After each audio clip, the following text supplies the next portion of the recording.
Conexão SP Varias.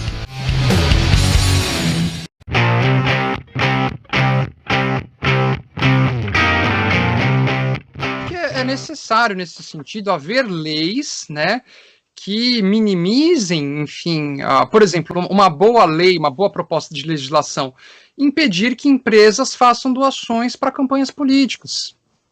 Isso é um bom exemplo de legislação, impedir isso, né, enfim, tudo isso já é uma evolução. Então, mesmo no Brasil, em que hoje isso está, enfim, impedido, né, proibido, enfim, desde a Lava Jato isso foi proibido, você pode só ter, enfim, doações de pessoas físicas e não mais de empresas, né, e num certo limite de dinheiro. Então, e com fundo partidário, isso foi uma evolução. Foi um legado positivo da Lava Jato.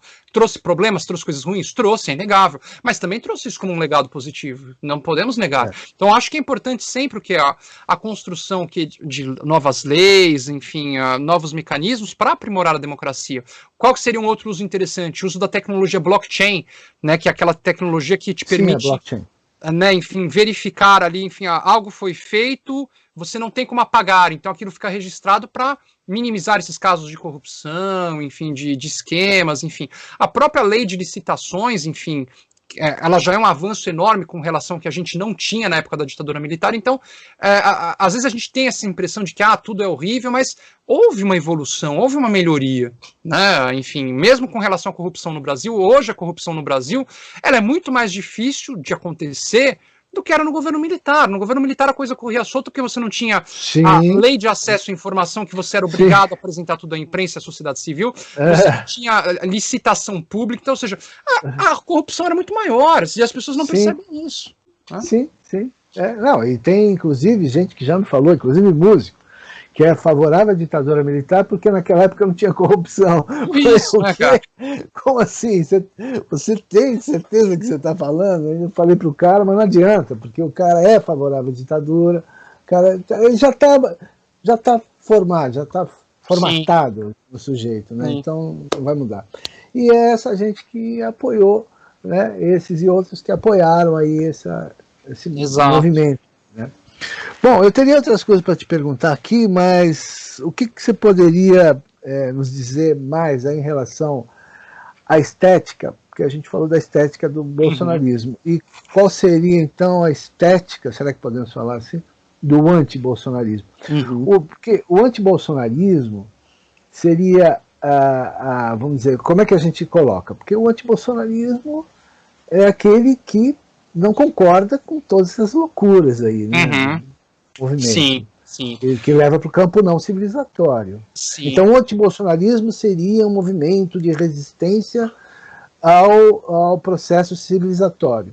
Quer dizer, de resgate, né, do processo. Ainda na estética do bolsonarismo, a gente percebe aqui essa imagem, que a construção também do Bolsonaro enquanto macho.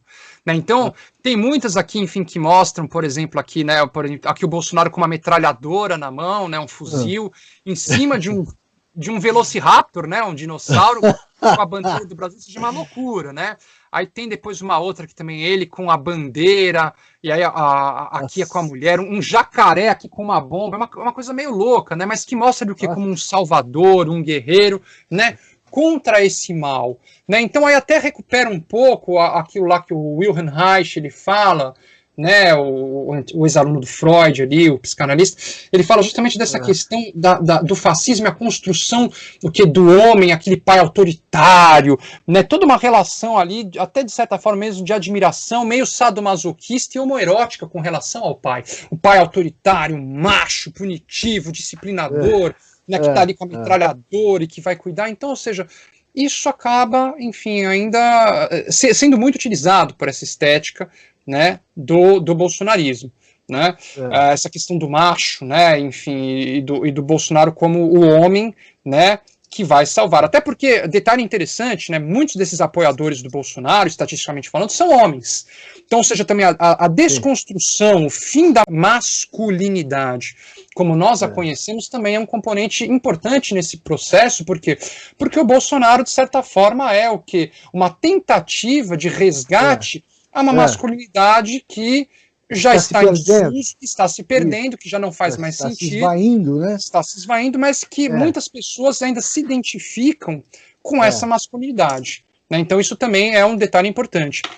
Se a gente for falar um pouco da estética do antibolsonarismo, a gente vai para uma questão, mestre, muito pautado que na produção, enfim, de discursos que muitas vezes vão se comportar exatamente como o bolsonarismo no que tange a questão autoritária. Então, muitos desses movimentos que nós citamos, tanto LGBTs, como, enfim, algumas pessoas também ligadas ao movimento negro, vão ter uma certa postura, o que de construir certos discursos estigmatizando o outro, né? Sim. Sem dar espaço à troca argumentativa, à discussão, né? Simplesmente anulando o outro e dizendo é assim, esses outros não prestam, eu sou assim. Então, ou seja, construindo também um certo discurso autoritário que vai gerar só cada vez mais o quê? Só cada vez mais raiva, rancor e reação contrária do outro lado. Então, Sim. de certa forma, essa esquerda, e nós aqui nós temos a coragem de dizer isso, ela produz um combustível para o bolsonarismo. Sim. Ela produz o combustível para o bolsonarismo. Veja bem, eu não estou aqui falando que essas causas defendidas sejam erradas, muito pelo contrário. Sou partidário de todas elas, LGBTs, causa, enfim, de igualdade. Somos todos, né? Exatamente, feminismo, direitos animais, eu sou partidário de todas essas causas. Só que a forma como muitos militantes colocam essas questões, né, às vezes não, muitas vezes, enfim, desperta essas reações violentíssimas e aí alimentam, enfim, o bolsonarismo, o trumpismo e essas reações, enfim, de extrema direita no mundo todo. Existem vertentes radicais, inclusive, né? Que é radical, né? E aí o radicalismo também leva gera problemas, né? Gera totalmente. Então, mas o que você poderia sintetizar a estética do antibolsonarismo? Sintetizando. Essa estética discursiva, mestre, que vai focar o quê? Na destruição do outro, desse outro direitista, desse outro bolsonarista, acusando, dizendo que ele é, enfim, um capial, que é o homem branco, machista, que, enfim, não presta. Isso não vai gerar efeito para fora da bolha, mestre. Isso vai ficar na bolha de esquerda, classe média alta, cosmopolita, e vai morrer ali, todo mundo vai aplaudir, ai que legal, eu pertenço a isso, eu estou de acordo, é fantástico, lacrou, fechou a discussão, mas isso não vai sair da bolha e não vai fazer com que aquela pessoa mude. E ela tem que mudar. Ela está errada, ninguém está dizendo que ela... Não estou passando a mão na cabeça falando, ai tadinho do bolsonarista. Não, ele está errado.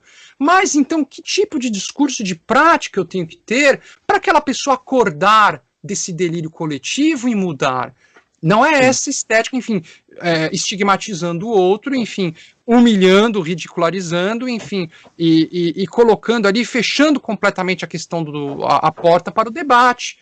Isso não vai dar em nada, já não está dando. Então, esse tipo de estética, enfim, já não funcionou e alimentou o bolsonarismo. Então, ou seja, veja bem, toda essa questão de produção, por exemplo, e muito pautada no capitalismo liberal, do que, daquela pessoa moderna, então vai falar sobre direitos, enfim, de minorias, aí faz aquela construção estética da pessoa moderninha, vencedora, hype, né, como o pessoal fala no capitalismo, coloca essas imagens. Isso também nem é tanto os militantes também, verdade seja dito, isso é o próprio capitalismo contemporâneo, publicidade que vai construir essa imagem. Mas insistir nessa construção estética de uma elite cosmopolita, hipster, enfim, só vai gerar mais reação de ódio por parte dos perdedores bolsonaristas, mestre. Sim. Sabe? Então é algo que não vale a pena insistir. Não vale a pena insistir. É necessário buscar, enfim, uma outra forma de militância, uma outra forma de discussão que não seja, enfim, pautada na lacração, nessa questão, sabe, de fazer como a extrema-direita faz, enfim, de usar, enfim, palavras de ordem para fechar a discussão. Lely, você é um machista, um misógino, homem branco, não sei o quê. E não, para lá. Não é por aí que a gente vai conseguir mudar nada, não é por aí que a gente vai conseguir transformar o outro. Não é por aí, não é por aí. Sim. E tem, assim, mais de um tipo de eleitor aí, né? O perfil não é o único, né, do bolsonarismo, né? Sim. De eleitor bolsonarista, porque você tem muitos dissidentes, tem muitos arrependidos e tal. Esses arrependidos são aqueles eleitores que eram basicamente antipetistas. Né? Né?